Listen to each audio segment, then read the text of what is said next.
Jadi sejarah Islam itu ditulis oleh dua tinta. Tintanya para ulama dan tinta para syuhada. Oleh karena itu Syekh Abdul Azhar memberikan motivasi kepada kaum muslimin seluruh dunia. Umat Islam tidak dapat dikalahkan oleh umat lain. Kita umat Islam tidak akan bisa dikalahkan oleh musuh-musuh kita. Namun kita bisa dikalahkan oleh diri kita sendiri. Dari internal umat Islam. Jadi seperti tadi kesimpulannya, lemahnya umat Islam bukan karena kekuatan orang-orang kafir, tapi lemahnya umat Islam karena banyaknya orang-orang munafik. Sampai sekarang, ya, sampai sekarang. Dulu ketika Indonesia dijajah oleh Belanda, itu Londo, Bule sudah berikan dari Indonesia, tapi Londo Ireng, ya Allah, masih bercokol sampai sekarang. Ya termasuk geng Solo itu masih bercokol. Ya. Bahkan sekarang ini aneh bin ajaib. Aguan 9 naga, salah satu dari 9 naga, nyiapkan 20 triliun.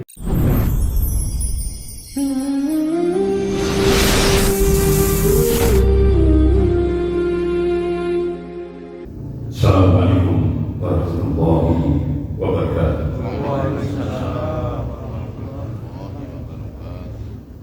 Innal hamdalillah nahmaduhu wa nasta'inuhu wa nastaghfiruh wa na'udzu billahi min shururi anfusina wa min sayyiati a'malina. May yahdihillahu fala mudilla lahu wa may yudlil fala hadiya lahu. Asyhadu an la ilaha illallah wahdahu la syarika lahu wa asyhadu anna Muhammadan abduhu wa rasuluh. Ya ayyuhalladzina amanu taqullaha haqqa tuqatih wa la tamutunna illa wa antum muslimun. Ya ayyuhan nasu taqu rabbakum alladzi khalaqakum min nafsin wahidah wa khalaqa minha zawjaha wa batha minhuma rijalan katsiran wa nisaa'a wattaqullaha alladzi tasaaluna bihi wal arham innallaha kana 'alaykum raqiba.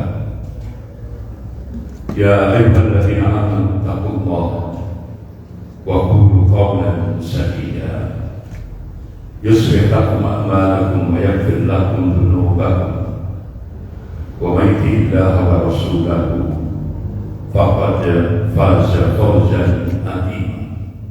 Amma ba'd, fa inna asdaqal hadits kitabullah wa khairul hadi hadi Muhammadin sallallahu alaihi wasallam wa syarrul umuri muhdatsatuha wa kullu muhdatsatin bid'ah wa kullu bid'atin dhalalah wa kullu dhalalatin finnar. Masyaallah muslimin jamaah subuh rahimahullah, kita melanjutkan bahasan kita pada maghrib Jumat pada maghrib kemarin. Ternyata untuk menghancurkan pusat komunisme internasional yaitu Uni Soviet, Allah memberikan amanah kepada seorang sahabat, seorang pemuda yaitu Syekh Abdullah Azhar. Allah banyak rahmat. Masya Allah, dalam dua kitab yang ditulis oleh beliau yaitu Ayatul Rahman fi Jihadil Afwan sudah saya sampaikan pada Jumat pada maghrib kemarin, termasuk bagaimana beliau melakukan tarbiyah jihad kepada pemuda-pemuda Afghanistan yang fuqara masakin.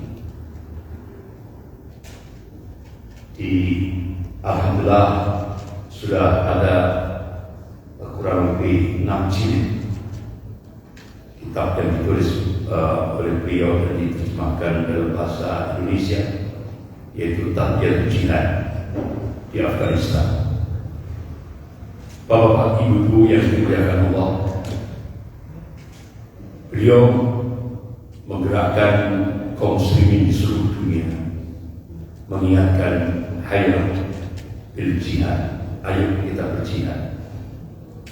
Sebagaimana Rasulullah SAW bersabda, kalau Rasulullah SAW, Rasul Amalil Islam wa amatus salat wa dirwatus salam bil jihad fisabilillah. Ini hadis sahih rawahu Muslim.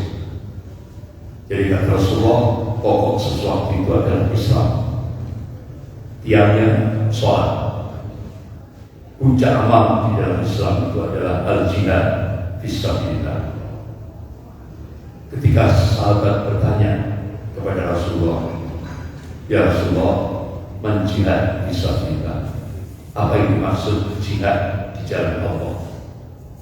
Rasulullah memberikan jawaban, qitalul kuffar.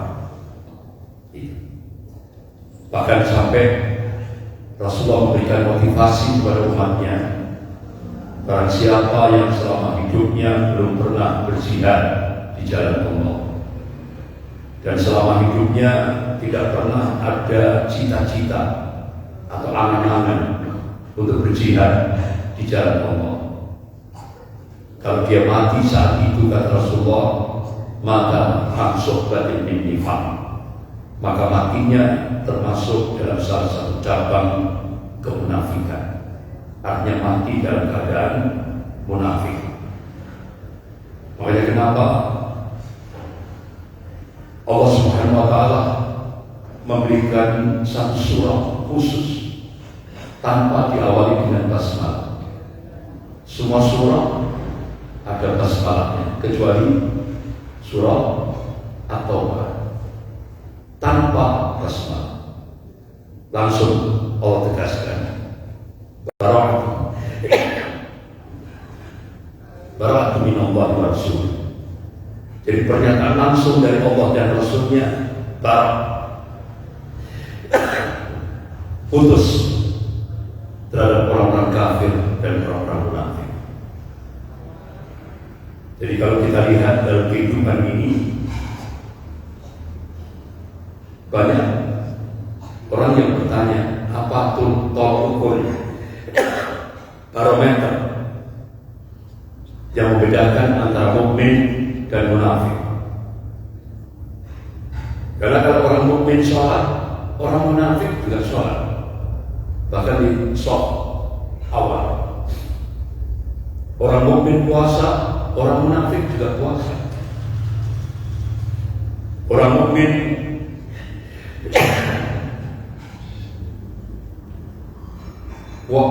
haji dan umrah, orang munafik juga haji dan umrah, bahkan berkali-kali. Orang mukmin bangun masjid, orang munafik bangun masjid. Bahkan di zaman Rasulullah itu yang disebut dengan Masjid Dirar. Tapi Rasulullah memberikan perintah kepada para sahabatnya untuk menghancurkan Masjid Dirar yang dibangun oleh orang munafik, karena tujuannya bukan untuk ketakwaan, tapi tujuannya membangun masjid untuk memecah belah kaum muslim. Jika Rasulullah memerintahkan untuk menghancurkan Masjid Dirar, Masjid Dirar. Nah, kemudian apa tolak ukurnya, barometer yang membedakan antara mukmin dan munafik? Ternyata bukan sholat, puasa, haji, umrah, bangun masjid. Ya. Allah terangkan begitu jelas. Allah kabarkan dalam surah At-Taubah. Makanya kalau mufassir menyebut surah At-Taubah ini Al-Wadihah, membongkar karakter munafik. Jadi yang membedakan tolak ukur barometer mukmin dan munafik itu bukan terletak pada sholatnya, puasanya, haji umrahnya, bangun masjidnya, bukan. Tapi ketika Allah panggil hayya 'alal jihad, pasti orang munafik mundur. Ini tolak ukur. Ketika Allah panggil berjihad di jalan Allah, pasti orang munafik mundur. Bapak, ibu-ibu yang dimuliakan Allah, sampai Syekh Abdul Azam rahimahullah yang diberi amanah oleh Allah untuk menghancurkan satu negara adidaya, yaitu Uni Soviet. Beliau memberikan nasihat. Ini pengalaman beliau selama 10 tahun di medan jihad, jantungnya Khorasan, yaitu Afghanistan. Jadi kata beliau, kalau ada 10 peluru, itu 9 peluru itu untuk pengkhianat atau munafik, 1 peluru untuk musuh. Ini pengalaman beliau selama 10 tahun di medan jihad Afghanistan. Jadi kesimpulannya,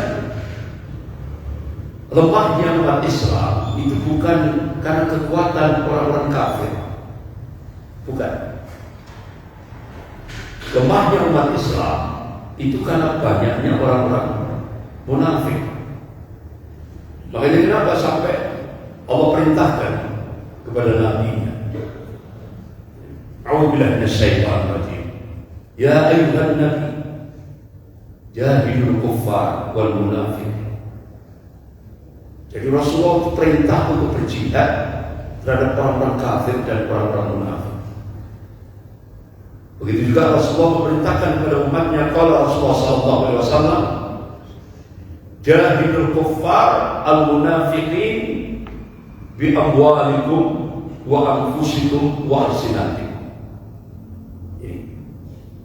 Ini hadis sahih. Jadi Rasulullah memerintahkan kepada umatnya untuk berjihad terhadap orang-orang kafir dan munafik itu dengan harta-harta kita, jiwa-jiwa kita, dan lesan-lesan kita. Sampai seperti itu Rasulullah perintah. Bapak, ibu-ibu yang dimuliakan Allah. Dan Syekh Abdul Azam menegaskan sejarah Islam tidaklah tertulis kecuali dengan 2 warna tinta. Tinta warna hitam itu yang ditorehkan oleh tinta para ulama, dan tinta warna merah itu yang ditorehkan oleh darah para syuhada. Jadi sejarah Islam itu ditulis oleh 2 tinta, tintanya para ulama dan tinta para syuhada. Oleh karena itu Syekh Abdul Azam memberikan motivasi kepada kaum muslimin seluruh dunia. Umat Islam tidak dapat dikalahkan oleh umat lain. Kita umat Islam tidak akan bisa dikalahkan oleh musuh-musuh kita. Namun kita bisa dikalahkan oleh diri kita sendiri. Dari internal umat Islam. Jadi seperti tadi kesimpulannya, lemahnya umat Islam bukan karena kekuatan orang-orang kafir, tapi lemahnya umat Islam karena banyaknya orang-orang munafik. Sampai sekarang, ya, sampai sekarang. Dulu ketika Indonesia dijajah oleh Belanda, itu Londo, Bule sudah berikam dari Indonesia, tapi Londo Ireng, ya Allah, masih bercokol sampai sekarang. Ya termasuk geng Solo itu masih bercokol. Ya. Bahkan sekarang ini aneh bin ajaib. Aguan 9 naga, salah satu dari 9 naga, nyiapkan 20 triliun untuk adu domba sesama umat Islam. Jadi kiai diadu domba dengan habaib, ormas dengan ormas, internal ormas. Ya, ngeri. Ya itu kok mau? yang dimusuh sampai akhirnya ada tokoh Islam ini, ya, ada ulama. Ya. Saya sampai, ya Allah, itu kok bebal sekali. Dia mengatakan musuh kita, penjajah kita itu Yaman, orang Yaman. Cina itu adalah saudara kita. Ya Allah. Jadi sekarang ini katanya kita itu dijajah oleh orang-orang Yaman. Orang-orang Cina itu bukan penjajah. Nah ini bagaimana cara berpikirnya? Saya sampai tidak bisa pikir. Ini ulama. Dan itu di-shoot di stasiun, di Instagram. Ya. Sehingga akhirnya sampai ada satu statement, kita harus sweeping terhadap orang-orang Yaman. Kalau di Malang kita orang-orang Yaman kita sweeping. Dan ini orang Yaman kan? Bang Arab. Angkat bang Yaman, ya kan? Betul dengan Yaman. Ini sweeping. Jadi aneh, Yaman dimusuhi, Cina dirangkul. Ini Londo Sipit, Londo Sipit Cina apa? Bukan Londo Iran. Sipit apa ya? Kalau Londo Iran, ini Iran kok gitu. Sipit Iran gitu. Sipit Iran. Jadi ternyata ada yang membiayai akuan. Sampai akhirnya ada tokoh ulama menyatakan tidak ada Indonesia kalau tidak ada Cina. Itu terus kondisi sejarahnya ini. Padahal selama ini kita itu baca buku sejarah. Yang pertama kali memberikan dukungan kemerdekaan di Indonesia itu Mufti. Loh, sekarang ada tokoh ulama yang punya masa jutaan se-Indonesia memberikan statement tidak ada Indonesia kalau tidak ada Cina. Ternyata setelah saya telusuri jejak digitalnya dikasih bonus berapa? 100 juta dan dubes duta besar Cina untuk Indonesia. Jadi bonus, Pak. Begitu juga sekarang yang mau diadu domba itu karena bonus 20 triliun. Londo Sipit. Ini banyak sekarang ini, termasuk di Malang, luar biasa. Fulus, ini proyek. Bapak Ibu yang dimuliakan. Jadi Syekh Abdul Azam memberikan motivasi pada umat Islam di Afghanistan. Jihad tidak boleh ditinggalkan sampai hanya Allah Subhanahu wa taala saja yang diibadahi. Jihad akan terus berlangsung sampai kalimat Allah ditinggikan. Jihad sampai semua orang yang tertindas dibebaskan. Jihad untuk melindungi kehormatan kita dan merebut kembali tanah air yang dirampas. Jihad adalah jalan untuk mencapai kejayaan yang abadi. Jihad hanya dengan senjata, tidak dengan negosiasi, tidak dengan perundingan damai, tidak dengan dialog, tapi dengan kita. Mati itu cuma sekali, karena itu matilah di medan cinta. Makanya motonya Iskaliman Omud Syahidah, hidup mulia atau mati syahid. Nah itu moto yang dikembangkan oleh kaum muslimin seluruh dunia Islam. Akhirnya Bapak Ibu yang dimuliakan Allah, setelah Syekh Abdul Azam berhasil menghancurkan pusat komunisme internasional Uni Soviet, sehingga di tempat kemarin hari Jumat kemarin saya sampaikan, tepat 15 Februari 1989 Presiden Uni Soviet Gorbachev menyatakan kalah menghadapi Mujahidin Afghanistan. Akan tapi untuk menutupi malu, Presiden Uni Soviet Gorbachev konferensi pers kehancuran Uni Soviet bukan karena menghadapi mujahidin Afghanistan.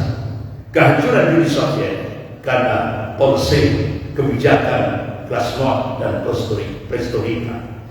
Itu dalam rangka untuk menutupi malu saja. Dialihkan kepada politis. Bahkan bapak-bapak yang dimuliakan Allah, kemarin Jumat Ba'dal Maghrib sudah saya tayangkan bagaimana media internasional membuat karikatur.